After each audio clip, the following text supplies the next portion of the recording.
SN1 and SN2 पढ़ा था, एक बार रिवाइज करा रही हूँ. We have discussed SN1 and SN2 reaction in previous class. SN1 first order reaction थी, first order.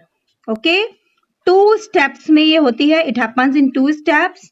Carbocation will be form, carbocation will be form here in first step, and then in second step product will be formed.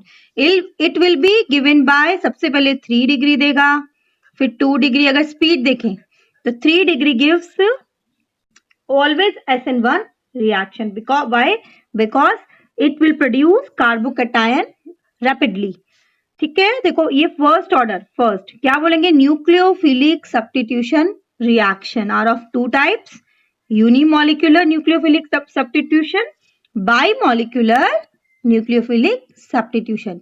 इसका order केवल 1 है, यानी केवल एक ही reactant के concentration पर ये डिपेंड करेगा. It happens in 2 steps, 2 step में होगी ये रिएक्शन. कार्बोकेटायन इसमें फॉर्म होगा एक स्टेप में, और then product will be form. 3 degree alkyl halide give it rapidly, then 2 degree and then 1 degree. Now for SN2, it is second order reaction. एक ही step में होगी.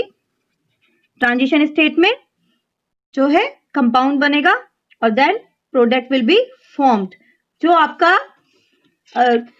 इसमें जो आपका न्यूक्लियोफाइल है, it will attack from the back side. Okay, that's why inversion take place. क्या है इसमें बच्चों? कार्बोकेटायन नहीं बनेगा. इसमें क्या बनेगा? एक आपका इसमें ट्रांजिशन कंपाउंड बनेगा, जिससे क्या होगा? फाइनली प्रोडक्ट बन जाएगा, which we have already discussed. ये 1 डिग्री सबसे पहले देगा, देन 2 डिग्री, देन 3 डिग्री. इसमें 1 डिग्री क्यों देगा? Because of less steric hindrance. 1 degree में जो है क्या है? स्टेरिक हिंड्रेंस कम होता है. जब स्टेरिक हिंड्रेंस कम होगा तो क्या होगा? इसमें बैक से इस पे अटैक होगा और प्रोडक्ट बन जाएगा. ये हम पढ़ चुके हैं. आज हम शुरू कर रहे हैं ऑप्टिकल आइसोमेरिज्म. ऑप्टिकल आइसोमेरिज्म में सबसे पहले इसके कुछ बेसिक कंसेप्ट्स हैं. We will discuss these concepts in optical isomerism. The first point which you should know is what is plane polarized light. देखो यहां पर हमें प्लेन पोलराइज्ड लाइट सबसे पहले पता होनी चाहिए. ऑर्डिनरी लाइट जो है वो सभी डायरेक्शन में उसके इलेक्ट्रोमैग्नेटिक वेव्स होती हैं. लाइट जो है पार्टिकल या वो सारे के सारे डायरेक्शंस में क्या करती है? मूव करती है. लेकिन अगर हम इसे निकोल प्रिज्म से पास कराते हैं, this is a Nicol prism, it is a special prism. Okay, then what will happen? This will becomes like that. It will in only one direction. इसमें क्या होगा? इसमें ये एक ही डायरेक्शन में इसका रोटेशन हो जाएगा. That is called plane polarized light. Hence, what is the in optical isomerism? The first point which you all should know is what is plane polarized light. देखो ये कैसी लाइट है? This is ordinary light. Okay, we can say this ordinary light. Ordinary light में जो ये electromagnetic waves हैं, ये इसमें बहुत सारे आपके वेवलेंथ्स हैं और ये सभी डायरेक्शंस में मूव कर रहे हैं. लेकिन जैसे ही हम इसे निकोल प्रिज्म से पास कराते हैं, देन व्हाट विल हैपन? जो वेव्स का वाइब्रेशंस हैं या वेव्स के जो ऑसिलेशंस हैं, that will occur only in one direction. This is called plane polarised light. ये इसमें से जाएगी अंदर, ठीक है, और ये बाहर निकली तो it will convert into plane polarised light. अब क्या होगा बच्चों? ये जो प्लेन पोलराइज्ड लाइट है, ये plane polarised light have a tendency. क्या? जैसे आपके पास बहुत सारे कंपाउंड्स हैं, तो वो कंपाउंड्स क्या होंगे? वो कंपाउंड्स या तो ऑप्टिकली एक्टिव होंगे, ठीक है, कंपाउंड ऑर्गेनिक कंपाउंड या तो वो ऑप्टिकली एक्टिव होंगे, या फिर वो ऑप्टिकली इनएक्टिव होंगे, या तो एक्टिव होंगे या ऑप्टिकली इनएक्टिव होंगे। तो हम कैसे पता लगाएंगे? हम क्या करेंगे, उसका सोल्यूशन लेंगे। We will take the solution of that compound.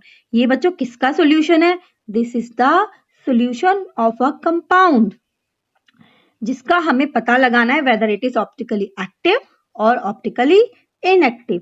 अब जब ये सॉल्यूशन के थ्रू प्लेन पोलराइज्ड लाइट जाएगी, this is plane polarised light, तो क्या होगा? अगर ये ऐसे के ऐसे ही निकल जाती है then it is optically inactive, मतलब बिना रोटेट हुए सीधी निकल जाती है then it is optically inactive. Otherwise अगर ये रोटेट हो जाए, अब ये रोटेट कैसे हो सकती है? या तो ये क्लॉकवाइज डायरेक्शन में हो सकती है या एंटी क्लॉकवाइज, हम दोनों बनाते हैं।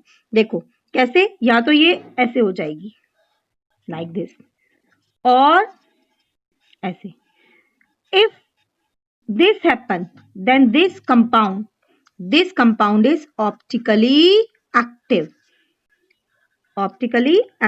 okay। अब इसको देखेंगे, that is clockwise। ये क्या है? clockwise। और ये क्या है? Anti clockwise. यानी कि देखो ध्यान से समझेंगे, if the solution of any compound rotate the plane polarized light either in clockwise or anti-clockwise direction, this compound is optically active। अब ये clockwise और anti-clockwise में हम कैसे पता लगाएंगे? देखो अगर ये clockwise हो रहा है, इसका मतलब ये है डेक्स्ट्रो रोटेटरी, डी से हम इसको शो करते हैं, 11th क्लास में भी पढ़ा था। And L levorotatory, okay. Dextrorotatory कहलाएगा ये, this is dextrorotatory compound.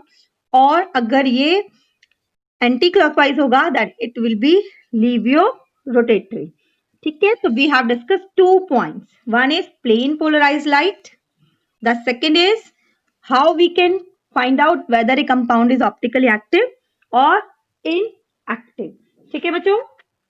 इसके बाद one very important point is asymmetric compound या मॉलिक्यूल। एसिमेट्रिक, सबसे पहले एसिमेट्रिक कार्बन समझेंगे।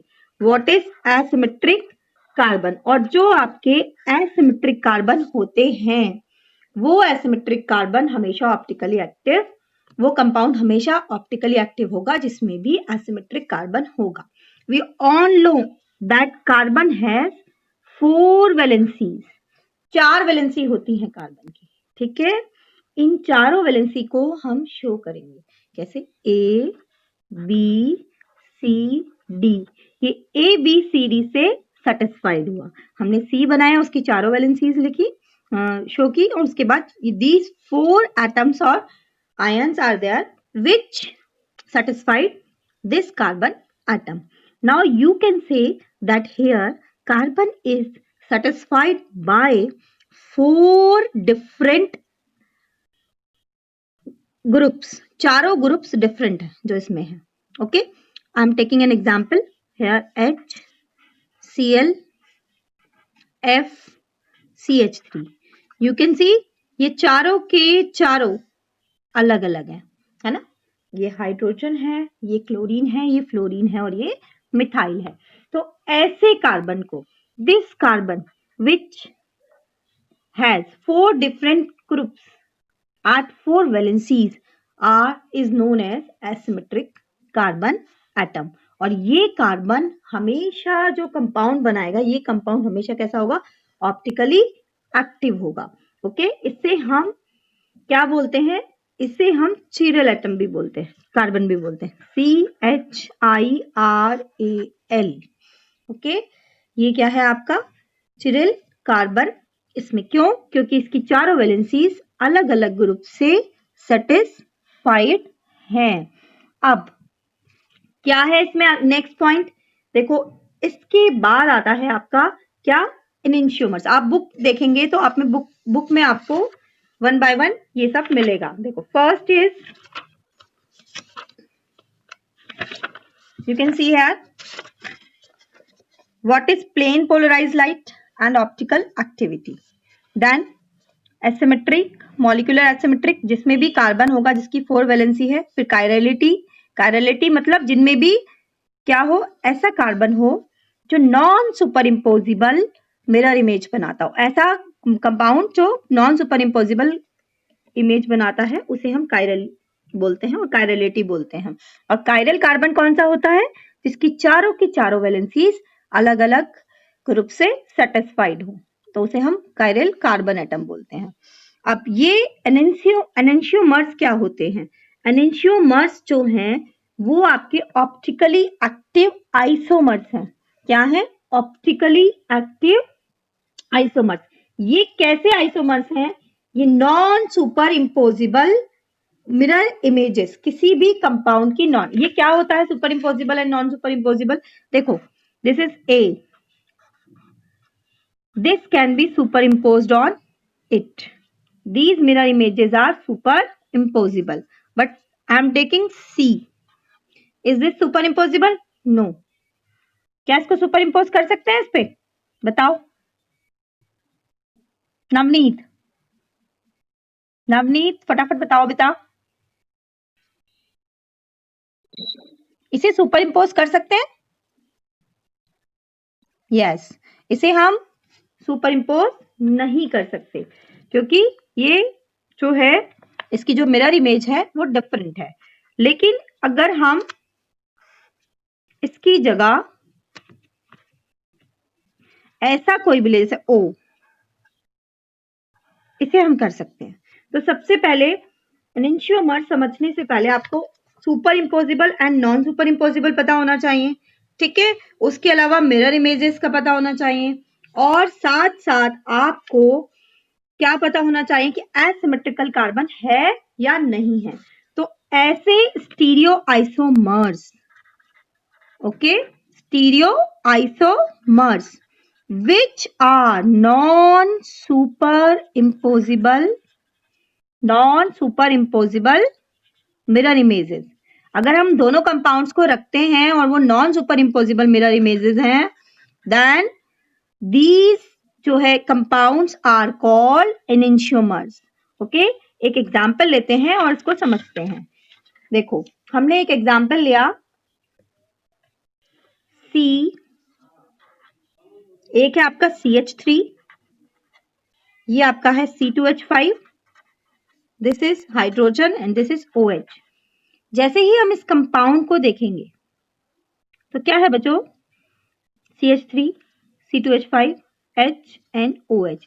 It means this carbon is asymmetrical और ये ऑप्टिकली एक्टिव होगा, ठीक है। ये एसिमेट्रिकल है जिसे हम क्या बोलते हैं? कायरल भी बोलते हैं, और ये एसिमेट्रिक है। अब अगर हम इसकी मिरर इमेज बनाते हैं, if we draw the mirror image, then what will happen? OH will be there, CH3, C2H5 and H, and we cannot superimpose this on that. It means these both are enantiomers. Okay, enantiomers are optically active isomers which form non-superimposable images। इसमें क्या होगा बच्चों? एक होगा आपका इसमें लिवियोरोटेटरी, एक होगा डेक्स्ट्रोरोटेटरी। ये क्या होता है? अभी बताया था आपको, अगर पोलराइज लाइट को इसका सोल्यूशन राइट साइड में करेगा rotate, then it will be dextrorotatory, और अगर लेफ्ट साइड में करेगा तो लिवियोरोटेटरी, ठीक है। तो we have discuss now what is plane polarise light, ठीक है। उसके बाद ऑप्टिकल एक्टिविटी, कौन सा होगा और कौन सा नहीं, जो पोलराइज लाइट को रोटेट कर देगा वो ऑप्टिकली एक्टिव होगा, ठीक है। 2 पॉइंट हो गए। फिर थर्ड पॉइंट हमने पढ़ा asymmetric carbon atom. Asymmetric carbon atom कौन सा है? जिसके चारों के चारों वैलेंसीज डिफरेंट ग्रुप से सेटिस्फाइड है, जिसमें कार्बन की चारों वैलेंसीज डिफरेंट ग्रुप से सेटिस्फाइड है, उसे क्या बोलेंगे? Asymmetric carbon atom. और जो है ये आपका कंपाउंड ऑप्टिकली एक्टिव होगा और कायरल भी बोलेंगे इसको, कायरल कार्बन एटम। इसके बाद आता है enantiomers. Enantiomers are also optically active isomers which are non-superimposable mirror images. And how we can find out? See the carbon.